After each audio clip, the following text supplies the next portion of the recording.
என் பிரியமான மகனே, மகளே, இதை கேட்காமல் போகாதே.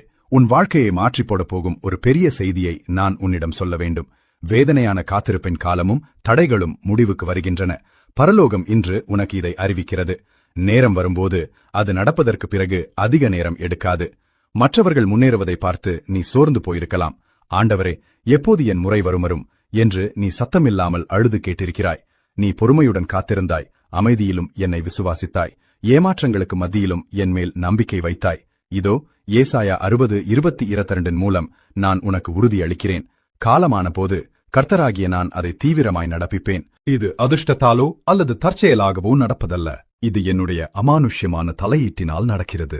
நீ மற்றவர்களை விட பின் தங்கிவிட்டாய் என்று நீ நினைக்கலாம். ஆனால் உண்மையில் நீ சரியான இலக்கை அடைய ஆயத்தமாகிக் கொண்டிருந்தாய். உனக்கு கிடைக்கப் போகும் அந்த பெரிய ஆசீர்வாதத்தை மிகச் சரியான நேரத்தில் உனக்கு வழங்கவே நான் உன்னை உருமாற்றிக் கொண்டிருந்தேன்.